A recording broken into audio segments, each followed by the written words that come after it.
لو تناهيتم إلى سر الحياة وصنعتم كائنا حيا نرى لم نزد إلا يقينا.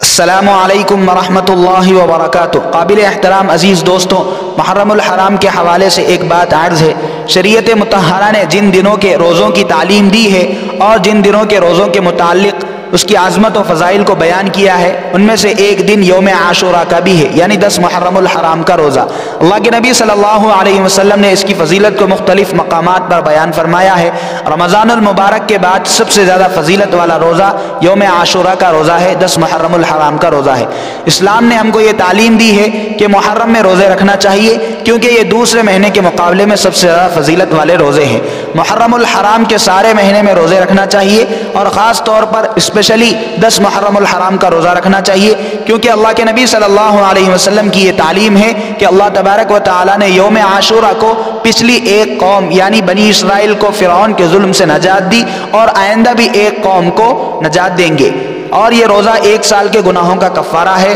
اللہ کے نبی صلی اللہ علیہ وسلم کی ایک حدیث ہے کہ صیام یوم عاشوراء احتسب علی اللہ ان یکفر السنۃ التي قبلہ، کہ جو کوئی یوم عاشوراء یعنی 10 محرم کو روزہ رکھے گا، مجھے اللہ کی رحمت سے امید ہے کہ اللہ تبارک و تعالیٰ اس کے پچھلے 1 سال کے گناہ بخش دیں گے۔ میرے عزیز دوستوں، اللہ کے نبی صلی اللہ علیہ وسلم کا خود اہتمام تھا کہ جب تک آپ مکۃ المکرمہ میں تھے، آپ بڑی پابندی کے ساتھ، بڑے اہتمام کے ساتھ 10 محرم الحرام کا روزہ رکھا کرتے تھے۔ جب آپ مدینہ المنورہ ہجرت کر گئے، آپ علیہ الصلوۃ والسلام نے یہاں آنے کے بعد بھی اس پر پابندی کی، اور حضرات صحابہ کو اس کی تعلیم و ترغیب بھی دی۔ جب آپ علیہ الصلوۃ والسلام کو یہ بات معلوم ہوئی کہ یہودی بھی یوم عاشوراء کا روزہ رکھا کرتے ہیں، اور ان کے یہاں اس کی وجہ یہ ہے کہ اس دن حضرت موسیٰ علیہ السلام کو فرعون کے ظلم سے نجات ملی، اور فرعون دریا میں غرق ہو گیا، ڈوب گیا، تو اللہ کے نبی صلی اللہ علیہ وسلم نے باقاعدہ یہ تعلیم دی کہ اگر میں آئندہ سال زندہ رہوں، چونکہ ہم کو یہودیوں کی مشابہت سے دور رہنا چاہیے اور ان کی مشابہت سے بچنا چاہیے، اگر میں آئندہ سال باحیات رہوں گا